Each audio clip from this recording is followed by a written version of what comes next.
Bonjour et bienvenue sur musculationprise-de-masse.com. Mon nom est Charles. Étienne. Et si vous étiez avec nous hier, vous savez que c'est une semaine thématique sur les suppléments. Donc, habituellement, on vous parle d'exercices au gym. On vous parle également de stratégies pour vos séries, vos répétitions, vos temps de repos, comment bien vous entraîner. Mais cette semaine, on a le guide des suppléments qui est en vente avec un gros pourcentage de rabais. Quand même pas pire. Toujours un gros pourcentage. C'est le lancement. Oui. Fait que si vous voulez avoir plus d'informations là-dessus, bien, vous avez une bannière en haut ici. Donc, cliquez là-dessus tout simplement. Et sinon, on se donne comme mission cette semaine de couvrir, dans le fond, là, plusieurs suppléments, plusieurs questions que vous posez. On a répondu à vos interrogations hier sur les protéines, donc s'il y avait des dangers. Puis, c'était quoi la conclusion, Étienne? Pas vraiment pour les gens en santé. Hein, pas mal ça. Allez voir la capsule d'hier et allez télécharger aussi l'extrait du guide des suppléments gratuit qui est en dessous du vidéo hier. Si vous avez manqué ça, ça va être dans la colonne en haut à droite. Là. Et d'ailleurs, beaucoup de préoccupations sur les protéines. On vous donne une partie de la fiche qui est dans le guide des suppléments sur, dans le fond, là, les effets secondaires. Ça vous a été donné hier. Donc, allez télécharger ça si vous ne l'avez pas déjà fait. Dans la formation également, on vous donne des conseils supplémentaires. Donc, si vous avez raté la formation d'hier soir, il y en a une jeudi, il y en a une samedi également. Qu'est-ce que tu dis là-dedans, ta formation? OK, le titre de la formation, c'est 3 choses qu'il faut absolument savoir sur les protéines. Et là-dedans, je vais te dire combien de protéines manger chaque jour pour prendre de la masse le plus vite possible. Je vais aussi te parler de 7 acides aminés qui ont des propriétés spéciales pour prendre de la masse. Et puis finalement, la quantité maximale de protéines que tu peux manger en un repas. Quand même pas pire, ça? Quand même pas pire. Quand même pas pire. Puis, dans la présentation de cette semaine, donc avec la grosse bannière en haut, là, on vous donne des informations supplémentaires encore sur les protéines. Donc, si vous écoutez tout ça cette semaine, vous allez avoir fait le tour de la question. Mais dans le guide des suppléments, il n'y a pas juste les protéines. On couvre plusieurs suppléments, bref, tous les suppléments dont vous nous avez parlé dernièrement dans un sondage. Puis Étienne va nous lire là-dessus. Ben oui, on a les protéines, la créatine, les BCAA, les pré-workouts, les multivitamines, les oméga 3, la glutamine et le tribulus. Donc, il y en a 8. Pour chacune, il y a une fiche avec un DVD où on passe à travers la fiche puis on répond à vos questions qui étaient dans le sondage, puis on vous en donne plus. Puis en plus de ça, c'est tous ceux dont vous nous avez parlé puis dont vous nous parlez des fois dans les questions. Moi, je vais vous en parler de 3 dont personne ne parle, mais qui marchent prouver scientifiquement pour prendre la masse. Ça, c'est sûr que tu t'en vas au magasin de suppléments, puis là, il faut que tu tapes 3 fois, genre ça...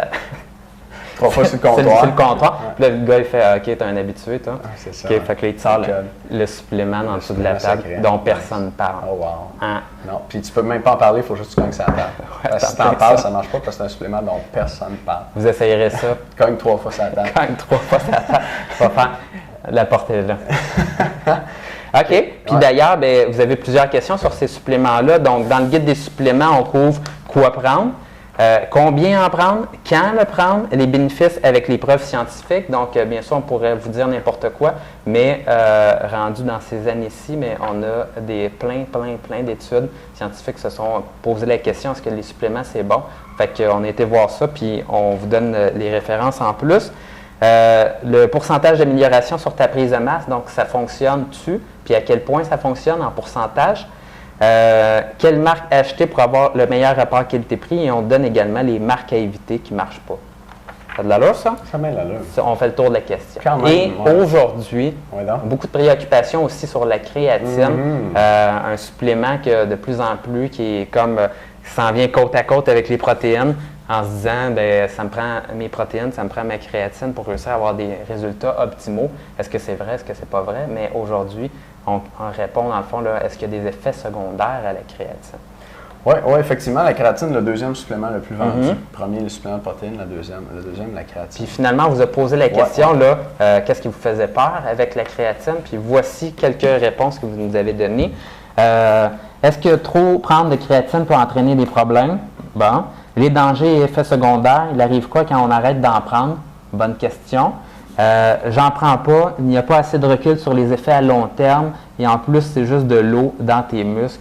Est-ce que c'est vrai? On va répondre à ça. À la longue, est-ce que c'est comme trop de protéines, ça pourrait finir par fatiguer le foie ou les reins? Merci. Donc, ça, c'est un bon résumé de ce que vous nous avez envoyé. Vous voulez savoir si à long terme, ça cause un problème ou si vous arrêtez d'en prendre, si ça va causer un problème aussi. Qu'est-ce qu'on a, nous autres, dans le littérature scientifique, Étienne? Ben, il faudrait répondre à ça. Puis vous pouvez télécharger aujourd'hui aussi un extrait de la fiche sur les protéines. Sur la créatine? Sur la créatine, oui, merci. Donc, un extrait de la fiche sur la créatine immédiatement en dessous de cette vidéo, et où vous allez avoir toutes les réponses sur les effets secondaires potentiels et comment les éviter, avec les références scientifiques aussi. Et c'est à travers ça que je passe avec vous aujourd'hui. Comme un problème de syntaxe dans ce cas-là. C'est correct. Ça a bien été. OK. Donc, j'ai divisé ça en 3 catégories. Premièrement, la fonction rénale, toujours le bon vieux rein, dont on se préoccupe beaucoup. Les crampes, on entendait ça que la créatine, ça donne des crampes. C'est vrai, ça? Et il y a un problème quand même assez sérieux, à mon avis, au niveau des impuretés dans la créatine. Et ça vaut la peine d'être au courant. Et puis, il n'y a pas beaucoup de monde qui en parle. Il n'y a pas beaucoup de monde qui en parle, même que moi, quand je magasinais de la créatine au Québec, puis on se magasinait une compagnie de suppléments au Québec, Charles et moi, pour trouver peut-être des gens avec qui s'associer ou des gens à qui vous recommandez leurs produits pour s'assurer que ce soit des bons produits, qu'il n'y a pas trop de frais de livraison à payer. Puis dans mes recherches, puis là je n'aimerais pas personne, mais j'ai trouvé des compagnies qui achètent leur créatine en Chine. Okay? Au Japon, en fait. On dit que c'est une marque japonaise, mais les Japonais, ils apprennent nous leur créatine, tu penses? Pas mal sûr qu'ils apprennent en Chine, tu sais. Puis vous allez voir que la créatine chinoise, c'est pas le best. C'est un peu comme le reste, là. Puis je vais vous expliquer ça dans les impuretés tantôt. Puis ça, il n'y a pas grand monde qui en parle, probablement parce qu'à peu près tout le monde vend la maudite créatine chinoise. Puis la créatine chinoise, moi, j'en vendrais pas. Donc, on va commencer par la fonction rénale. Après vous avoir fait peur de même, on va y aller. Fonction rénale, la créatine, le surplus de créatine qui est pris en supplémentation, puis même dans l'alimentation, il y en a un petit peu aussi, c'est éliminé bien sûr par le rein dans l'urine. C'est pas spécial que ça soit éliminé par le rein. Là, le rein, c'est ça qui filtre le sang. Okay? Ça nettoie tout. Fait que si tu as quelque chose de trop dans ton sang, dans ta piscine, si tu as une grenouille dans ta piscine, elle va pogner dans ton filtre. Elle va pogner dans le filtre. Okay? Fait que quand on dit que quelque chose est éliminé par le rein, c'est pas comme une mauvaise nouvelle, c'est normal. Donc, c'est éliminé par le rein sous forme de créatinine. Et il y a des auteurs qui ont dit que ça pourrait surcharger le rein, d'en prendre en supplémentation à long terme, d'uriner beaucoup de créatinine comme ça.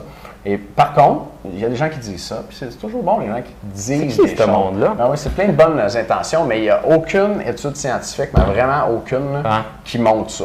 OK. C'est comme du monde quelque part qui sont inquiets, tu sais. Mais genre, ils se basent sur rien, dans le fond. Ils se basent vraiment, c'est toutes nos mères, ça. Ouais, c'est ça. C'est juste les femmes qui pensent ça. Ouais. Non, c'est pas juste les femmes, mais j'imagine qu'il y a des bonnes intentions ce monde-là. Mais à ma connaissance, il n'y a vraiment aucune étude scientifique qui montre ça. Puis là, on va passer à travers les autres effets secondaires, mais je vais vous amener un peu de réflexion. La kératine, c'est quand même popularisé puis utilisé sur le terrain depuis à peu près 15 ans, okay, par beaucoup de monde. Puis, tu sais, quand je dis beaucoup, là, c'est plusieurs millions de personnes juste en Amérique du Nord. S'il y avait des gros problèmes sur la santé, là, on le saurait, tu sais. C'est comme si, tu sais, prenez les médicaments, là, genre le Vioxx, ou des fois, il y a des médicaments qui sont retirés du marché. Il n'y a pas beaucoup de monde qui prend du Vioxx, là, puis il suffit de 1 ou 2 cas, puis paf, ça se sait, puis il retire.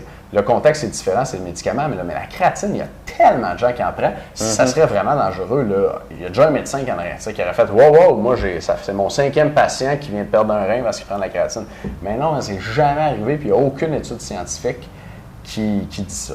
Ce qu'on a par contre, c'est une étude publiée en 2003 dans le Molecular and Cellular Biochemistry. Je les aime, eux autres. Ils ont toujours avant de m'endormir, des longs noms. Ben oui.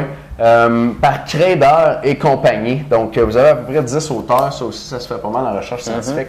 Tout le monde veut son nom sur la recherche. Et celui-là, c'est publié en 2003.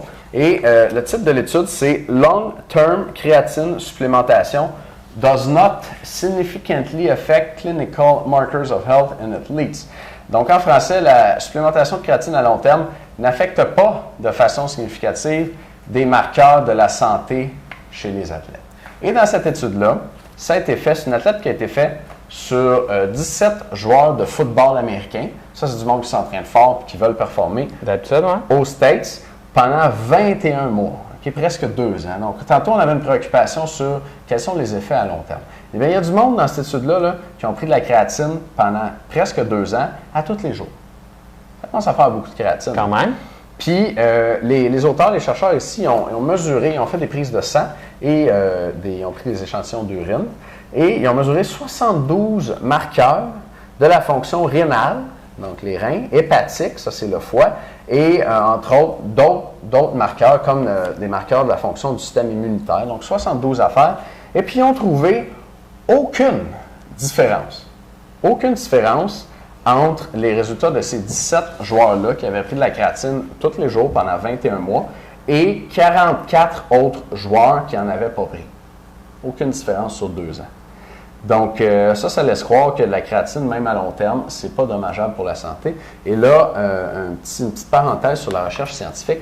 En recherche scientifique, il y a ce qu'on appelle des résultats statistiquement significatifs. Ça veut dire, est-ce que le résultat est dû au hasard ou il est vraiment dû à une différence due à ce qu'on mesure, dans le fond? Et ça, c'est une question de statistique. Et en statistique, donc, ou en probabilité, il y a tout le temps une chance qu'on trouve quelque chose par hasard. C'est pour ça qu'on fait des analyses statistiques. Genre, si je te donne un dé de 100, puis je te dis, brasse-le 100 fois, tu as une chance sur 100 de pogner un 100. Tu sais? Mais si tu brasses une fois puis tu pognes un 100, est-ce que ça veut dire qu'à toutes les fois, tu vas pogner un 100? Non. Okay? Donc ça, c'est un peu un raisonnement simpliste pour vous expliquer qu'on utilise la statistique pour voir sur le nombre de fois qu'on l'a brassé le dé, combien de fois on devrait obtenir vraiment le résultat qu'on a obtenu. Puis si les résultats sont différents, est-ce que c'est vraiment dû à une différence dans ce qu'on a mesuré ou c'est dû au hasard? Et dans l'étude, on a mesuré 72 affaires. Puis quand tu mesures 72 affaires, ça augmente beaucoup tes chances d'obtenir un résultat au hasard, un résultat par hasard dans le fond. Sur les 72, là, il aurait pu en pogner un, puis dire « Hop, c'est différent au niveau de telle enzyme dans le foie, là, ça a l'air que ça se passe pas bien. » Mais quand tu embrasses 72 dés comme ça, tu as bien les chances d'en trouver un au hasard qui est différent. Mais dans l'étude, ils n'en ont pas trouvé. Les 72 étaient normaux, tu sais. Fait que ça, c'est quasiment... C'est pas prêt. En tout cas, pour moi, c'est assez convaincant là, sur le plan statistique, puis aussi sur le plan du fait que les 17 joueurs en avaient pris pendant presque 2 ans, à tous les jours. Et la même gang a fait une étude sur les crampes. Okay? Donc, ça, c'est une étude de Greenwood, publiée en 2003 aussi. C'est un des chercheurs qui était sur la première. Donc, on passe à la deuxième préoccupation, les crampes. Est-ce que la créatine, ça augmente les crampes et est-ce que ça augmente les blessures? Donc là, dans cette étude-là, on a comparé l'incidence, donc ça, c'est le nombre de fois que les joueurs de football avaient des crampes et se blessaient. Pour le groupe qui prenait de la créatine, puis pour le groupe qui n'en prenait pas, sur 3 saisons. 3 saisons de football américain aux States. Et puis, les chercheurs ont trouvé que les joueurs qui avaient pris de la créatine, c'était autant ou moins blessés que les joueurs qui n'en avaient pas pris. Donc, là aussi, c'est clair, la créatine, ça n'augmente pas les crampes ou les risques de blessure. Par contre, il y a quand même certaines sources qui recommandent de boire beaucoup d'eau avec la créatine parce qu'ils disent que ça déshydrate. Mon conseil au niveau de boire de l'eau avec la créatine, c'est simplement de regarder ton urine. Si ton urine est claire, ça veut dire que tu es bien hydraté. Si ton urine est jaune et plus elle est foncée, ça veut dire que tu n'es pas bien hydraté. Donc, tout simplement, moi, ce que je dis aux gens qui commencent la créatine et qui ont une préoccupation par rapport à ça, ce qui ne semble pas être fondé sur la littérature scientifique, c'est de simplement regarder votre urine. Si votre urine est foncée, de boire plus. Pas plus grave que ça. Donc, ça, pour moi, ça règle la question des crampes aussi. Pas mal, hein? Good.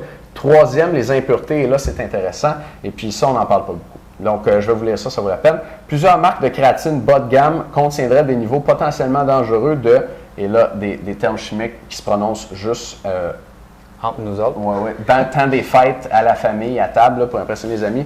Dicyanidinamide. OK, ouais. Dis-le donc 3 fois vite. Non, ouais. Laissez faire, hein? Ouais. Et le dicyanidinamide, c'est une substance utilisée dans les agents fertilisants et aussi dans les explosifs. Oh, ça pourrait exploser à la maison. Oui, bien, je ne sais pas s'il y en a assez là, dans la créatine de mauvaise qualité, mais dans la créatine de mauvaise qualité, on retrouve des niveaux élevés de tout ça. Puis moi, c'est pas le genre d'affaire que je veux nécessairement manger. Et on retrouve aussi du dihydrotriazine. Bonne chance pour le prononcer. C'est son petit frère. Et puis ça, c'est une substance chimique, c'est de la famille des triazines, il y en a plusieurs.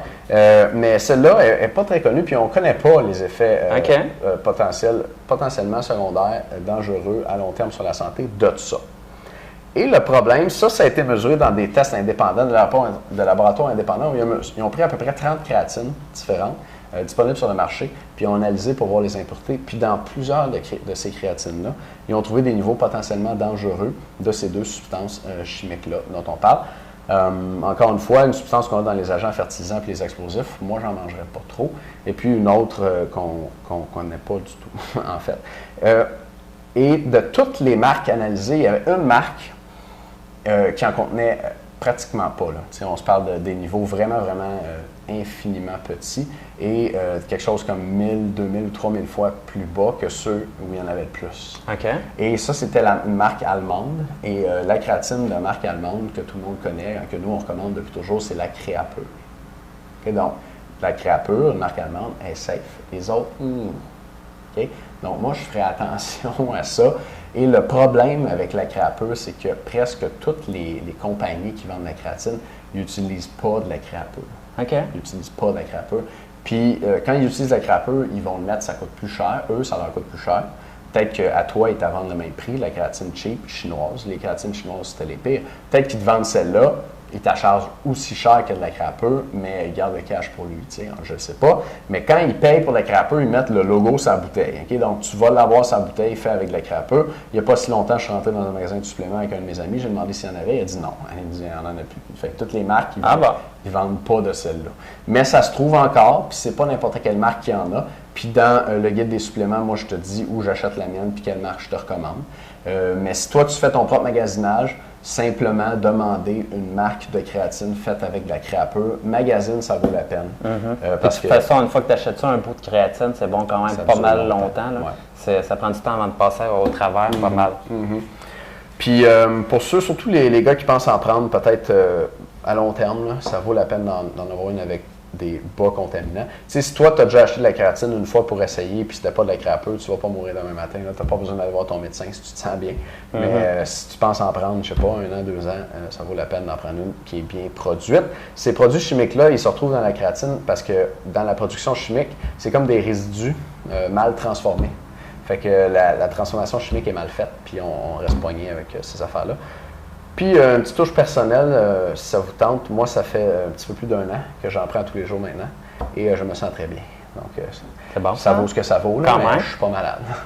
Ouais. Ça a bien de l'allure. Ouais. Écoutez, mais si vous voulez en savoir plus sur les suppléments, mais vous pouvez aller voir la formation cette semaine. Elle était hier soir, vous l'avez peut-être raté. Il est encore jeudi soir et samedi. Il va être en rediffusion également dimanche toute la journée, donc on va vous envoyer ça.